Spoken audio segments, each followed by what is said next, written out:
Good morning, students. Today we are going to learn about laws of motion, and this is chapter.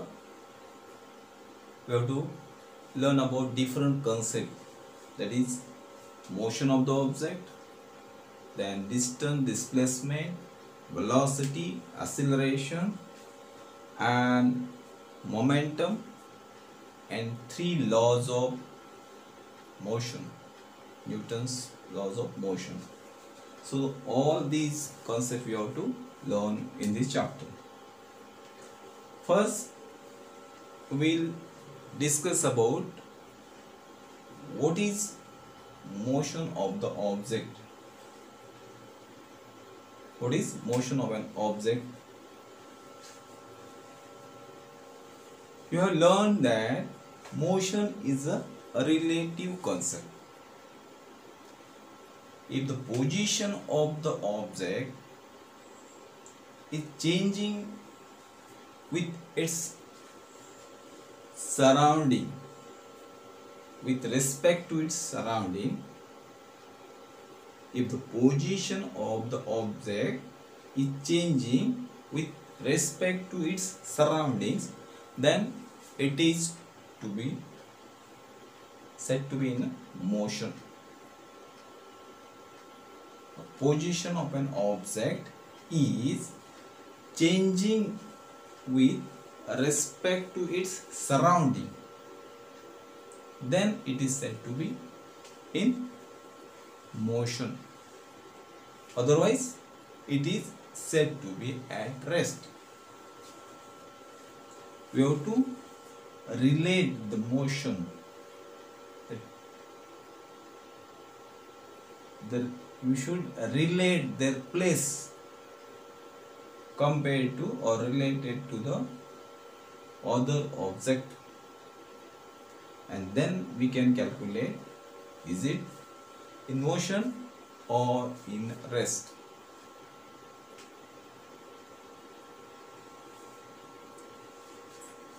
Then we'll see about displacement and distance. What is displacement? Displace means we have to change the place.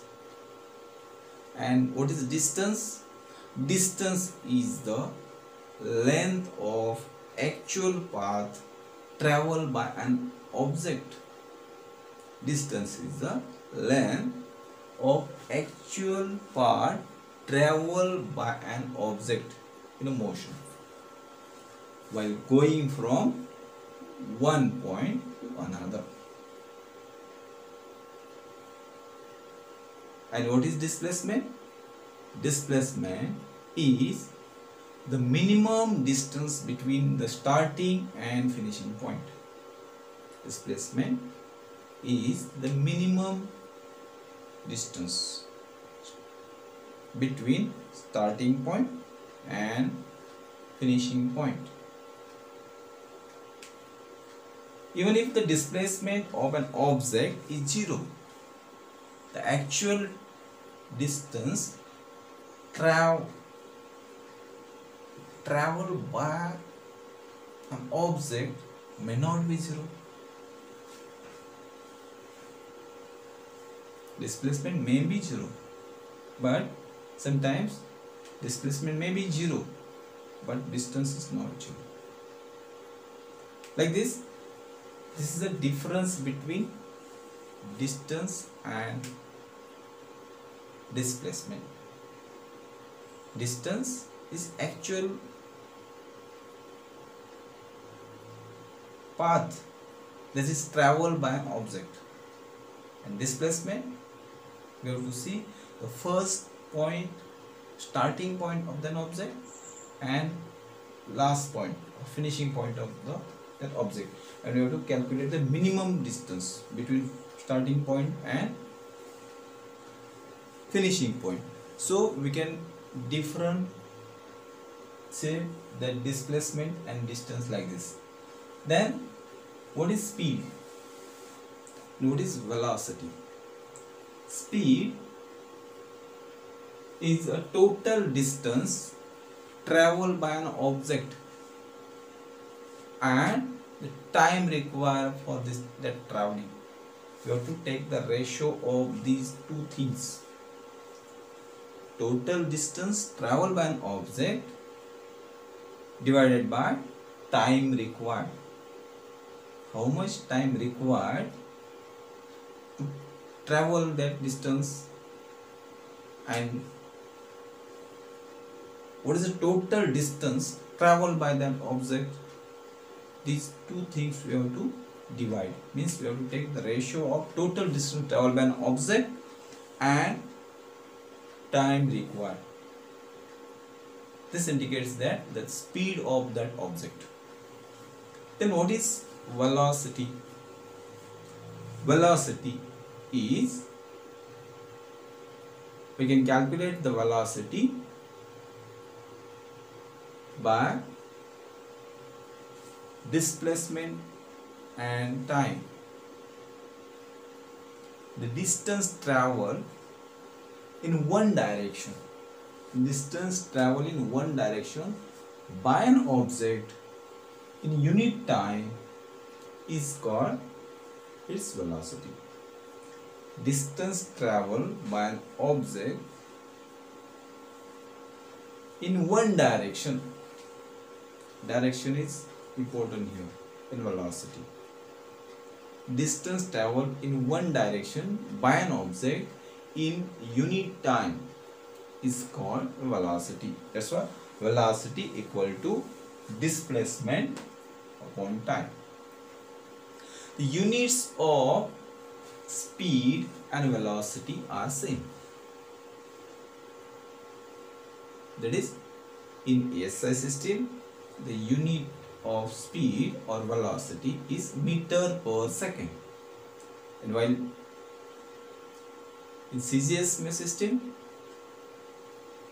it is in centimeter per second. Speed is related to distance. Speed is related to distance, and velocity is related to displacement. If the motion is along a straight line, the value of the speed and velocity will be same. If the motion is along the straight line, at that time the value of speed and value of velocity are same. Otherwise they can be different. Velocity is the displacement that occurs in unit time. Velocity is the displacement that occurs in unit time. So this is about speed and velocity. Then we will see about motion, uniform and non-uniform motion. Before that, velocity we can change with different norms. That is, changing the speed while keeping the direction same is first norm. We can change the velocity by changing the speed while keeping the direction same. Or second, changing the direction while keeping the speed same. First, changing the speed and direction keeping same. Next, changing the direction while keeping the speed same. Or third one, changing the speed as well as direction. With the help of these three type of norms, we can change the velocity. The next, uniform and non-uniform motion. If an object covers equal distance in equal time interval, it is said to be moving with uniform speed. If an object covers equal distance in equal time interval, then it is said to be moving with uniform speed. Otherwise, if an object covers unequal distance in equal time interval, it covers unequal distance in equal time interval, then it is said to be moving with non-uniform speed. So this is the uniform speed and non-uniform speed. Then acceleration. What is acceleration? The change in velocity is called acceleration. The rate of change of velocity is called acceleration. Change in velocity upon time. Change in velocity in respect to time, that is known as acceleration. That is the rate of change of velocity. Rate of change of velocity is called acceleration. Acceleration equal to change in velocity upon time. Now, how we calculate change in velocity? Let final velocity of an object minus initial velocity of an object. If you taken the value of final velocity of an object and minus initial velocity of an object, then it will get the change in velocity. How much velocity is changed? We will calculate like this: final velocity minus initial velocity. So this change in velocity means final velocity minus initial velocity. We are using V for capital V for final velocity and small v for small v. Otherwise we can use u for initial velocity. V for final velocity and u for initial velocity.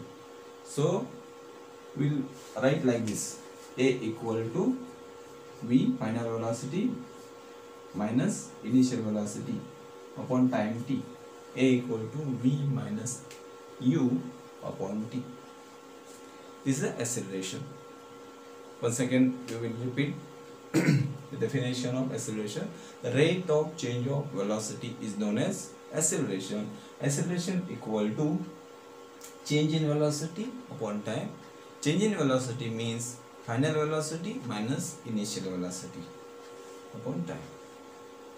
If the velocity changes by an equal amount in equal time, the object said to be a uniform acceleration. This change in velocity that changes equal amount, velocity change by equal amount in equal time interval, that is known as uniform acceleration.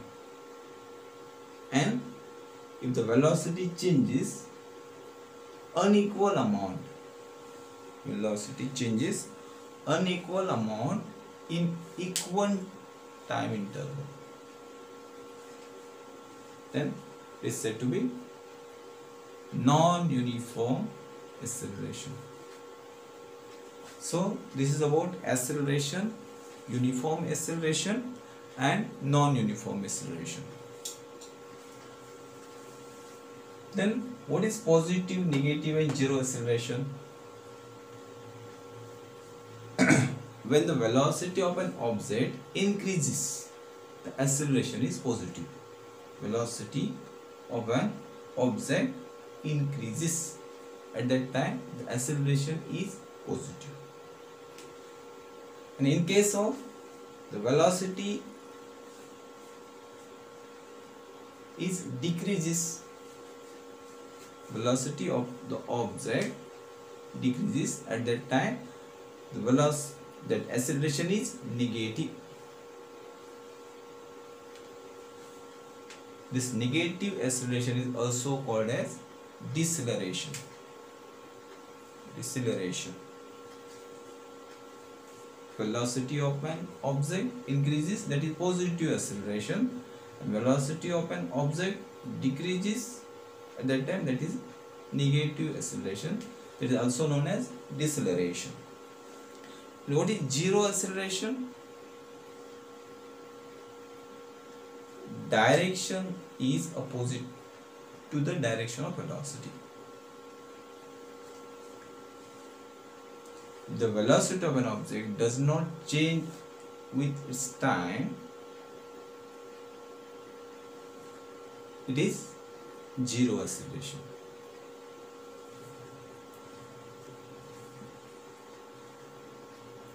Its direction is opposite to the direction of the velocity. At that time, the acceleration is zero. It is zero acceleration. Then in this chapter we have to remind once again the equations of motion. There is three equations of motion. First is this, it shows the relation between this velocity and time, that is v equal to u plus at. Then next, s equal to ut plus half at square. In this equation there is a relation between this displacement, s means displacement, and time. And in third equation there is a relation between velocity and displacement, that is v square equal to u square plus 2as. In this, v means final velocity or velocity, u means initial velocity, that is acceleration, t time, and here s for displacement. So these are the symbols which are using for different concepts, that scientific terms. So these are the three equations of motions we are representing with help of graph, this relationship in this chapter. Then uniform circular motion. What is uniform circular motion? When an object moves with constant speed, when an object moves with constant speed along a circular path, the motion is called uniform circular motion. When an object moves with constant speed along a circular path,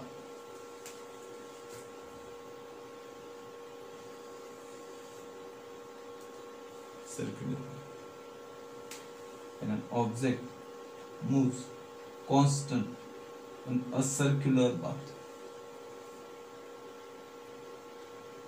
this motion is called as uniform circular motion. That example, the motion of the stone in a sling, or that of any point of a bicycle wheel when they are in uniform motion, is the example of circular motion, uniform circular motion. Then we have to learn about three laws of motion, that is Newton's laws of motion. Out of them, first law of motion, for that we have to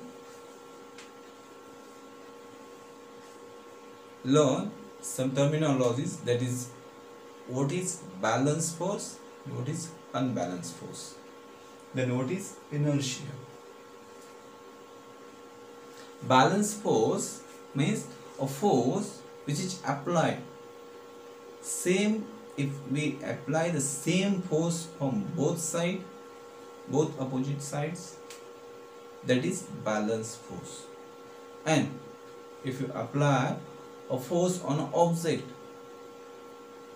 on both sides, but we are applying the more force or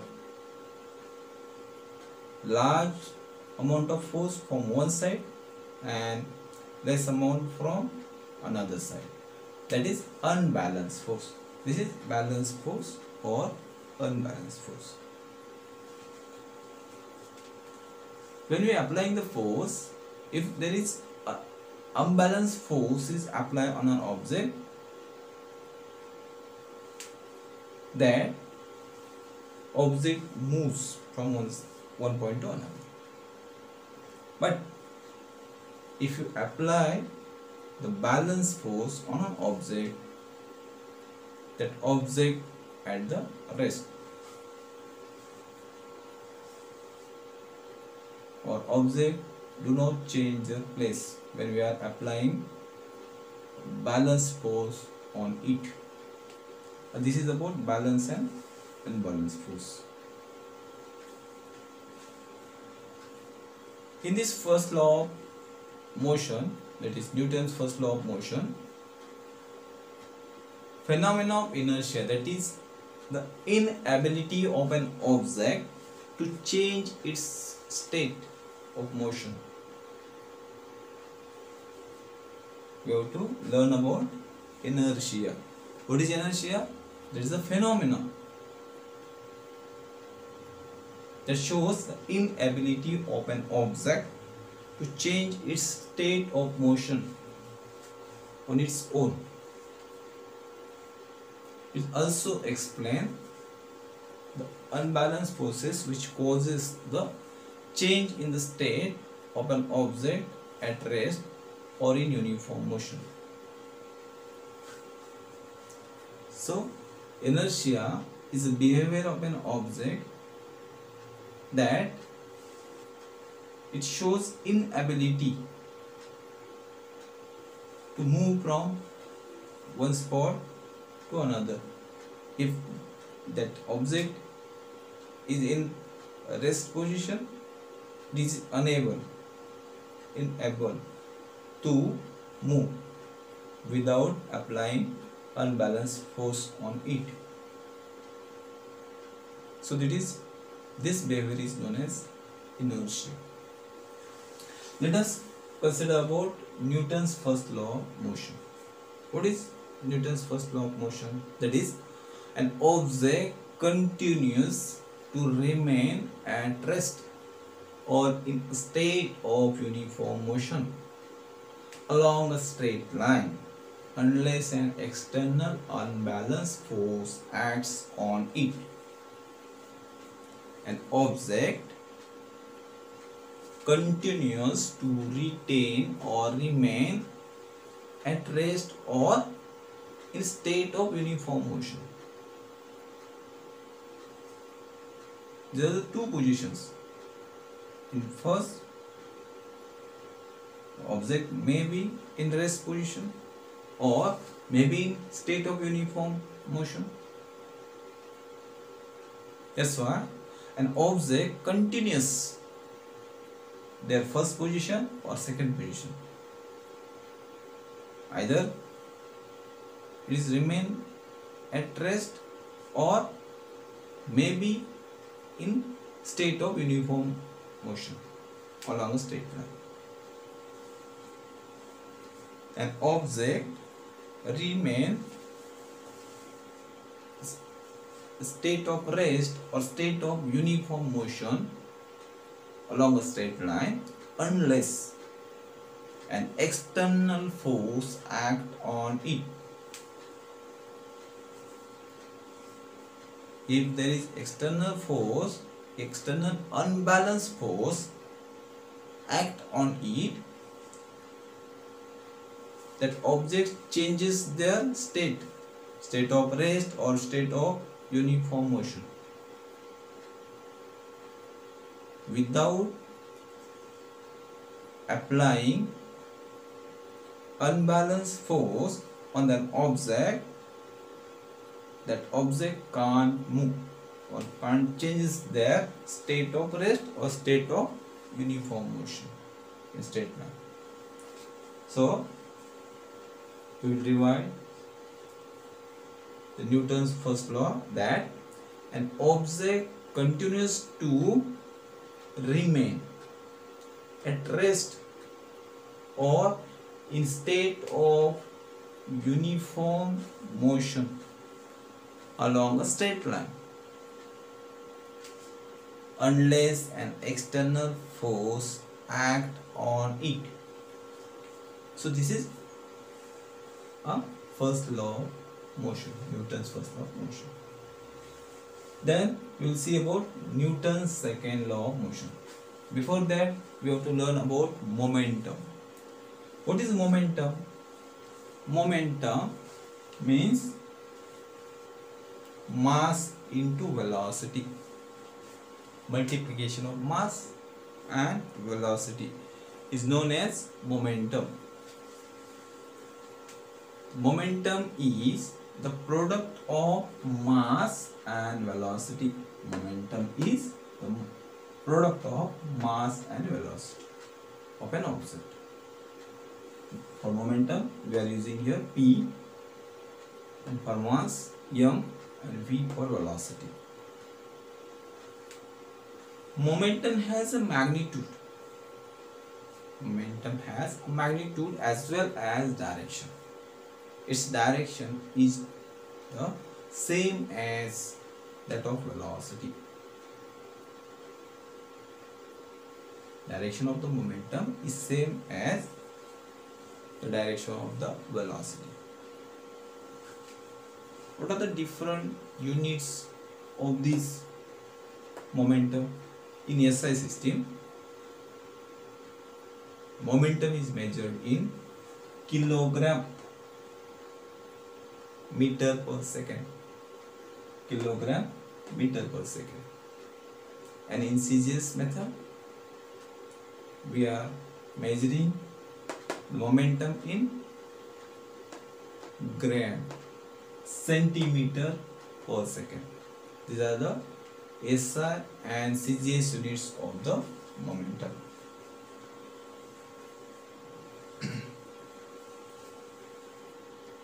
Then we will see about Newton's second law of motion. What is Newton's second law of motion?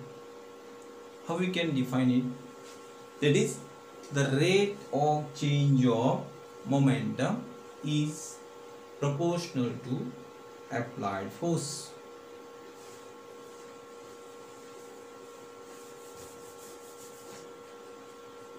Rate of change of momentum is proportional to applied force, and the change of momentum occurs in direction of the force.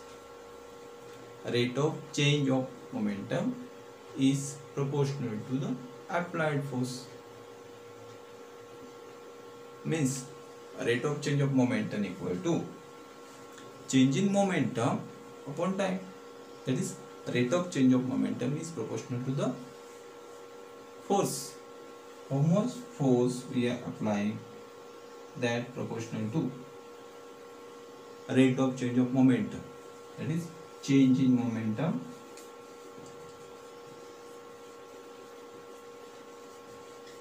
upon time.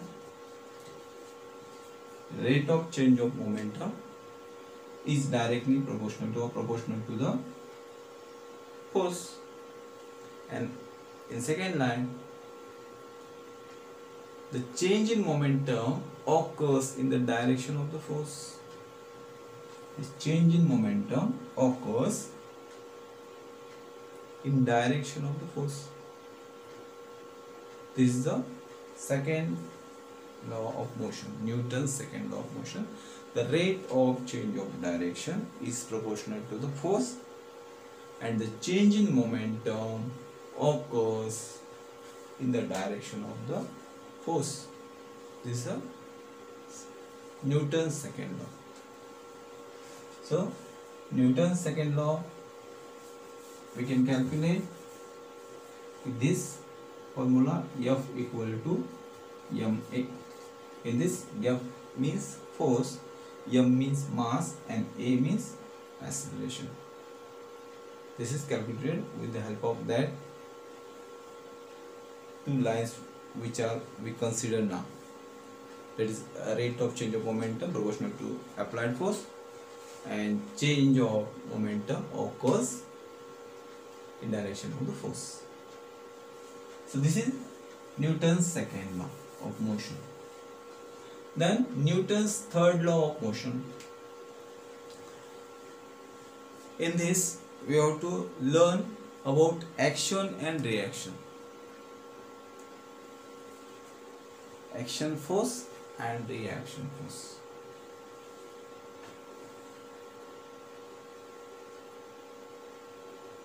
Every action force has an equal and opposite reaction force. Every action has an equal and opposite reaction force. If you apply force, action force on an object, that object will apply opposite force, reactive force, reaction force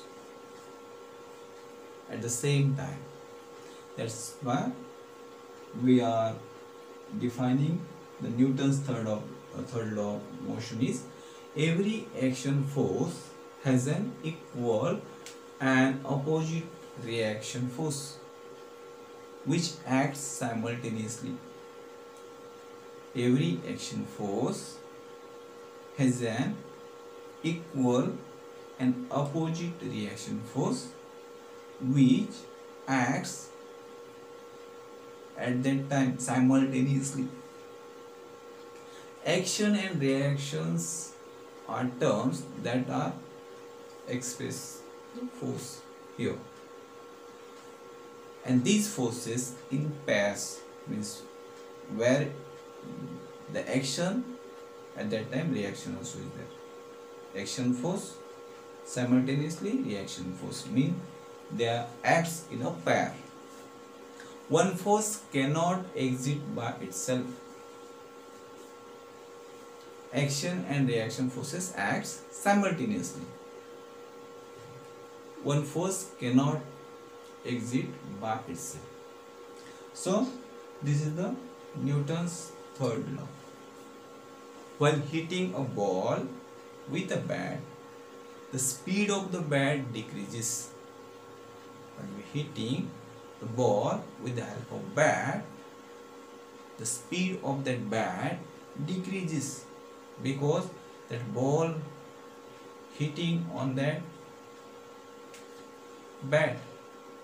First, bat apply the force, that is action, and that ball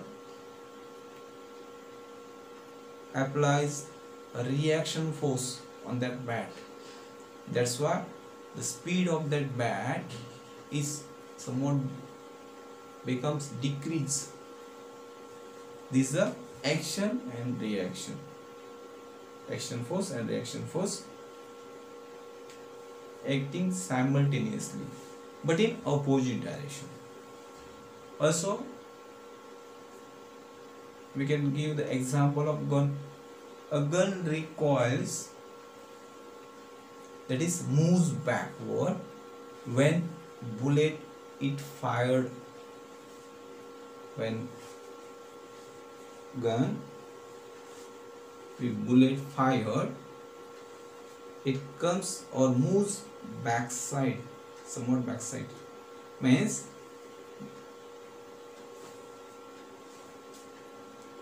when fired, this is action, and at that time gun moves backward.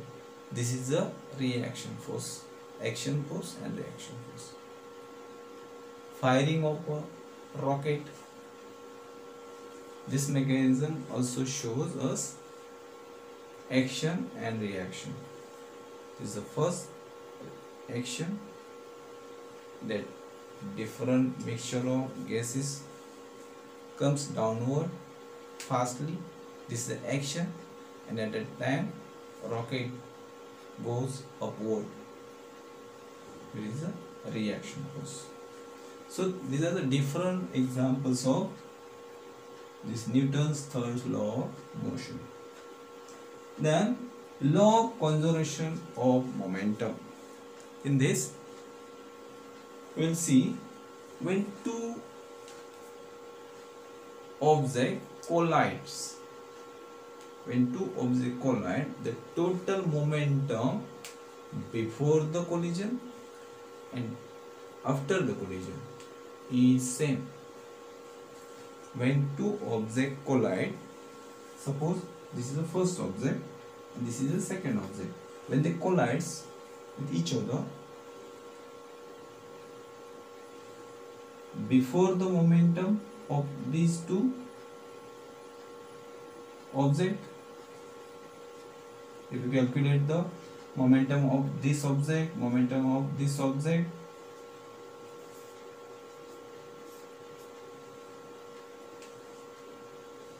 this before momentum of these two, if you done the sum of these two momentums, you will get the answer of before momentum. The sum of the before momentums is equal to sum of the after momentum.